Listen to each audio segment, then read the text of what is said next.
Assalamualaikum warahmatullahi taala wabarakatuh dan selamat sejahtera pada semua sahabat cikgu. Semoga sahabat-sahabat semua berada dalam keadaan yang dirahmati Allah dan berada dalam keadaan sihat walafiat. Jadi kepada rakan-rakan komrad guru, kita sedia maklum tak lama lagi sekolah akan dibuka, terutamanya bagi sekolah menengah tingkatan 5 dan tingkatan 6 yang dijangka bermula pada 24 hari bulan. Kala bagi rakan-rakan komrad guru sekolah rendah, kita masih lagi menanti arahan di mana sekolah akan dibuka secara berperingkat-peringkat bagi mematuhi SOP yang telah ditetapkan. Walau bagaimanapun, ramai guru sekarang ini sudah mula bergerak kembali ke stesen masing-masing kerana kita akan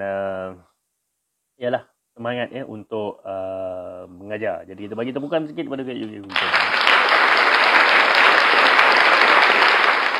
Okay, baik. Jadi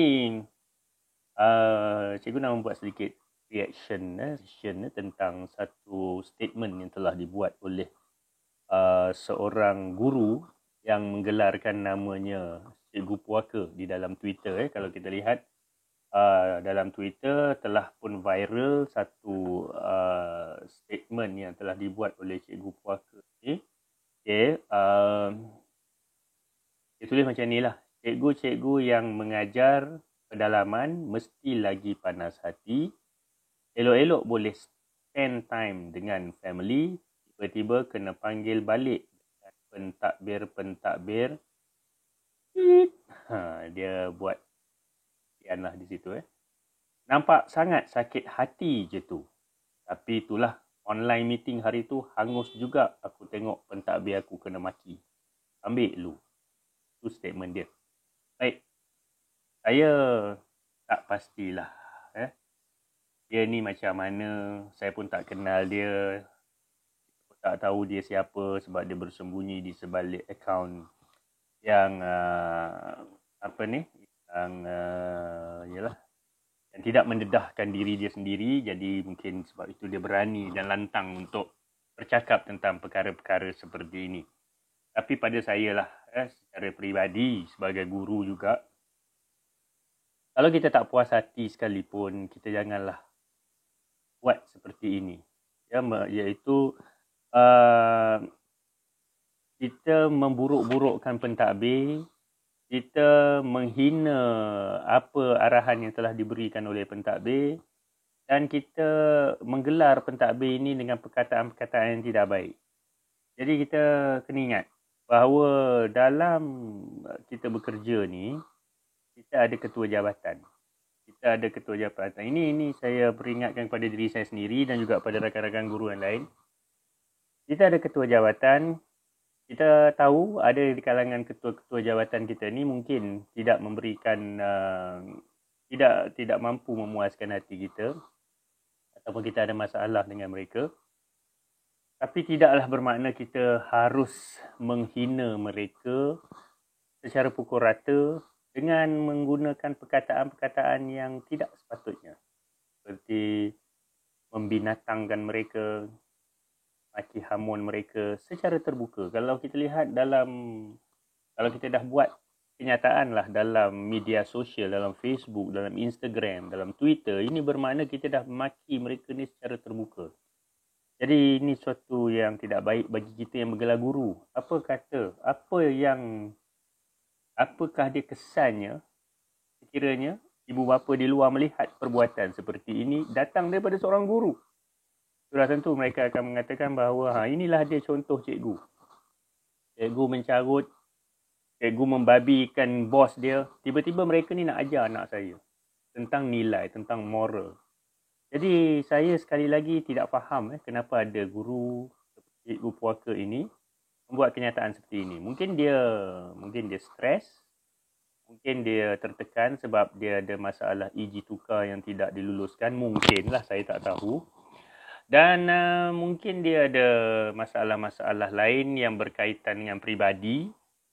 Itu pun saya tak tahu. Tapi dalam tulisan-tulisan dia memang nampak lantang menentang beberapa beberapa tindakan ataupun dasar yang telah ditetapkan, terutamanya dalam berkaitan dengan pertukaran guru ini.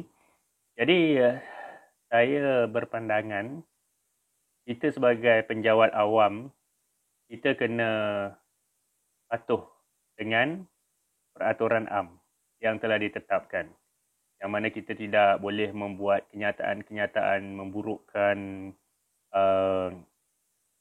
memburukkan jabatan, memburukkan dasar kerajaan dan sebagainya. Sekiranya kita ada rasa tidak puas hati, kita boleh salurkan, kita boleh nyatakan, kita boleh luahkan pada saluran yang betul. Mungkin ada yang cakap, alah cikgu ni pandai je cakap macam ni. Kami dah banyak kali dah jumpa, dah banyak kali dah merayu tapi tak juga dilayan. Tak apa. Yang penting suara kita didengar dengan cara yang molek. Itu yang paling penting.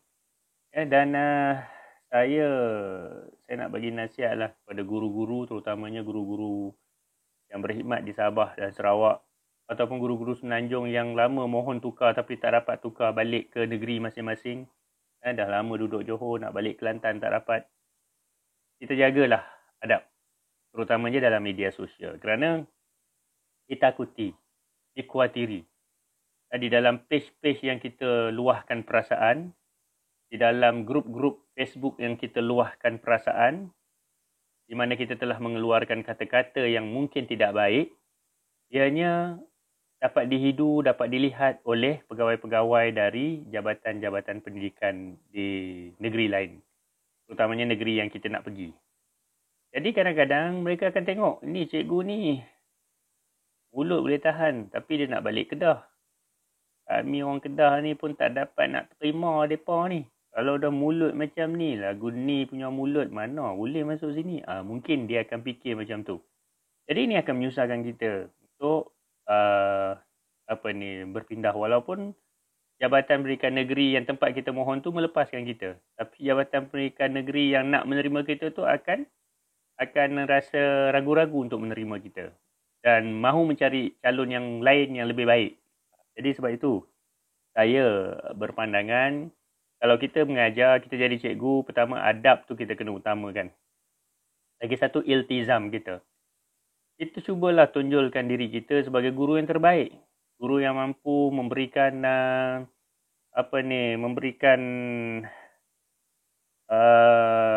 impact kepada sekolah. Impact kepada daerah, pencapaian pelajar di daerah. Tak kira lah walaupun ianya dari segi akademik maupun dari segi co-curriculum. Yang penting kita telah memberikan sesuatu, kita telah menonjolkan sesuatu dan kita telah mencongkel potensi pelajar kita. Dan dengan ini, ianya akan memberikan satu nilai tambah kepada diri kita, added value kepada diri seorang guru itu. Dan apabila namanya disebut, apabila beritanya selalu keluar di dalam media sosial tentang pencapaiannya, ini akan menyebabkan jabatan-jabatan pendidikan di negeri lain mungkin akan rasa bagusnya kalau aku dapat cikgu seperti ini berkhidmat di negeri kami. Jadi kalau kita ni dah lama di Sarawak, kita buat terbaik, kita tolong anak-anak pedalaman, kemudian kisah-kisah kita telah diviralkan, ditularkan tentang kejayaan kita di Sarawak misalnya.